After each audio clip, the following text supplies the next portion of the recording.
Okay, the first step we're going to talk about is safety. And remember, the temperatures of soldering copper pipe using MAP gas can reach up to 2400 degrees Fahrenheit. So wear some nice, these are cotton gloves. Do not use plastic gloves, of course, because they'll melt right to your hand. So nice pair of cotton gloves. Always safety glasses in any type of construction. Wear your safety glasses, and I always keep a rag because the flux gets hot that we use to prepare the fitting, and have a rag to wipe that. It's very hot, and if it touches your skin, you will be burned.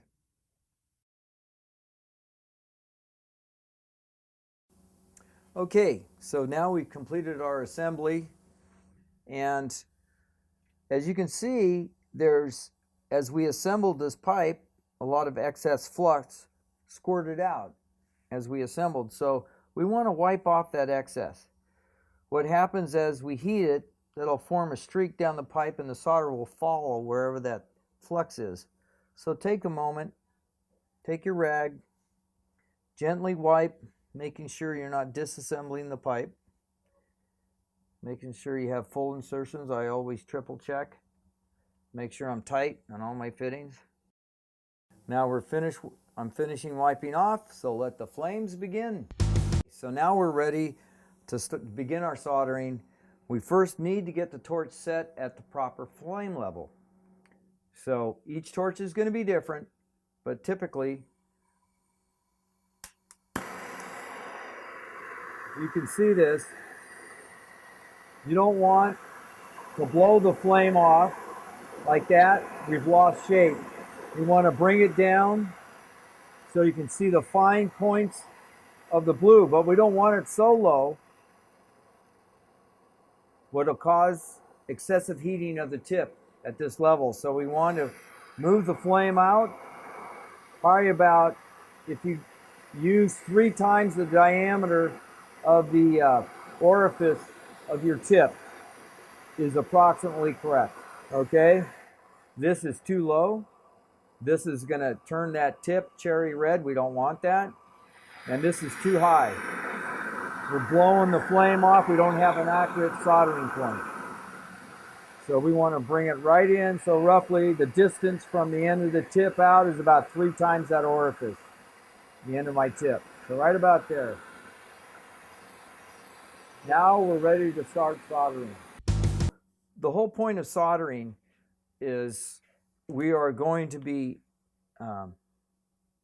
entering the solder from the end of the joint, and the solder will want to travel to where the heat is. So we're going to want to be putting the flame at the top of the insertion, and we need to do that all the way around 360 degrees. So you actually preheat the fitting, and you also need to preheat the pipe slightly. So we're going to put some flame on the pipe. Okay, now this upper joint, heat rises. So as we're working on this joint, this one's already preheating. So we don't need to do excessive preheating of this upper joint.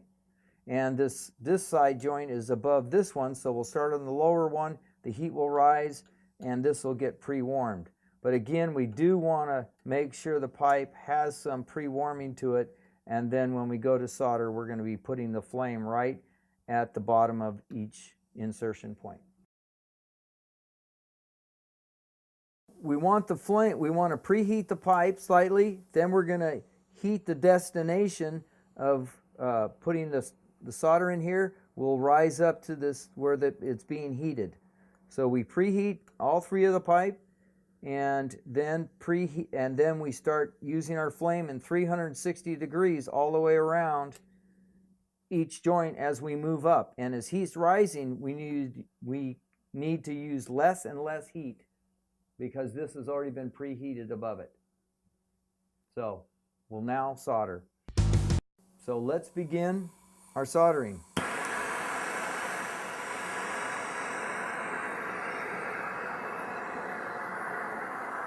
Make sure you have your wiping cloth available.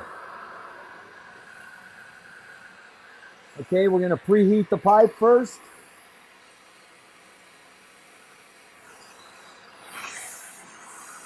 I usually have my solder out about 8 to 10 inches, ready to go. You don't want to have it close to your fingers. Again, this flame is 2400 degrees. Okay, so we preheated the pipe. Now we want to preheat where we want the solder to go, up to that joint there. All right, so we preheat all the way around. We work from the bottom up because heat rises. And we can see that the solder becomes liquid and is drawn up. There, I've got a little bit on the back side.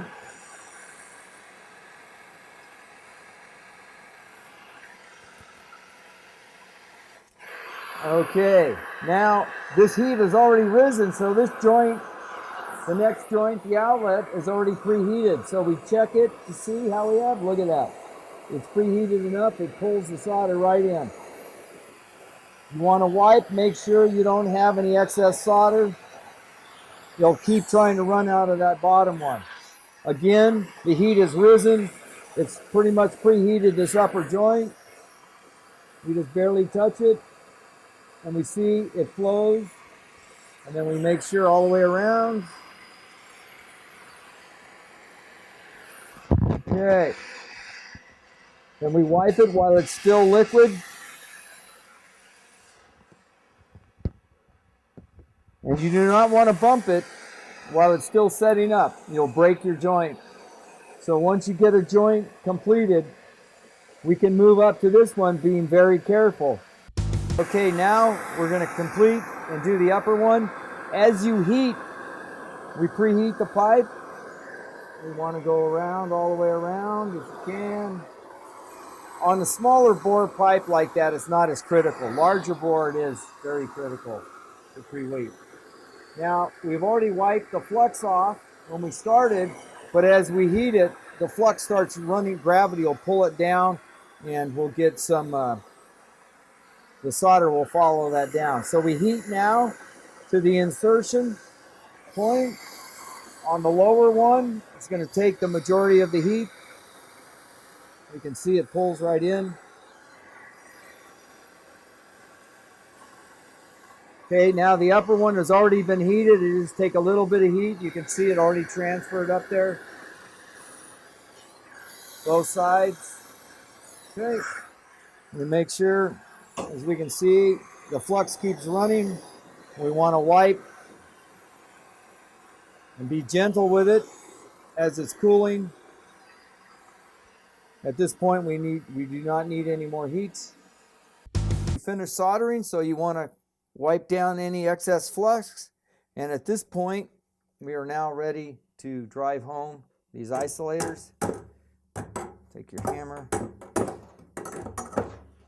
finish your installation off, and there you have it. Do not hammer these in until you've let this cool for a minute or two. Otherwise, you will risk breaking these joints. They're fragile at this point. They will let go. Home Improvement Camp. Have at it.